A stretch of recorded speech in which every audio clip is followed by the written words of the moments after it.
புத்தரின் போதனைகள். நான் சிறந்தவன் என்று நீங்களே சொல்லும் அளவிற்கு உங்களை முதலில் மதிக்கக் கற்றுக்கொள்ளுங்கள்.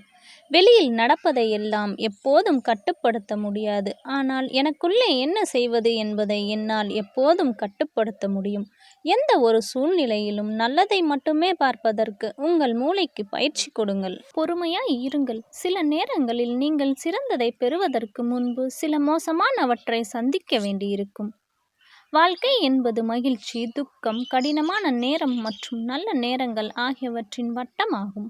நீங்கள் கடினமான காலங்களை சந்திக்கிறீர்கள் என்றால் அடுத்தது நல்ல நேரம் வரும் என்று நம்புங்கள். மற்றவர்கள் தங்களுடைய அறியாமையால் செய்யும் தவறுகளுக்காக பலவீனமானவர்கள் பழிவாங்குகிறார்கள். வலிமையானவர்கள் மன்னிக்கிறார்கள்.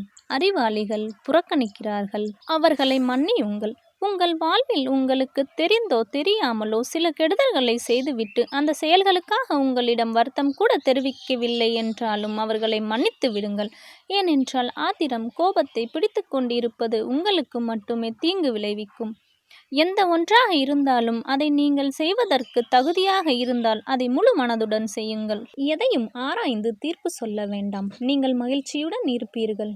எல்லாவற்றையும் மன்னியுங்கள். நீங்கள் மகிழ்ச்சியுடன் இருப்பீர்கள். எல்லாவற்றையும் நேசியுங்கள். நீங்கள் எப்போதும் மகிழ்ச்சியுடன் இருப்பீர்கள். வாழ்க்கையில் மிக சிறந்த விஷயங்கள் எல்லாம் பொறுமை மற்றும் கடின உழைப்பால் வருகிறது.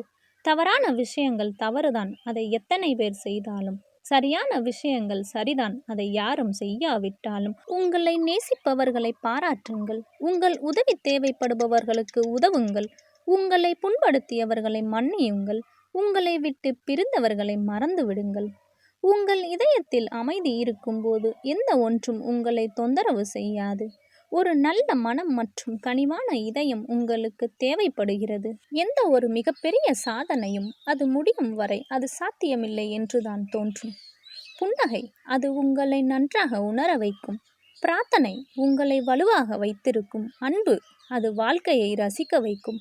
உங்களை ஊக்குவிப்பவர்கள் மீது கவனம் செலுத்துங்கள், உங்களை தொந்தரவு செய்பவர்கள் மீது அல்ல.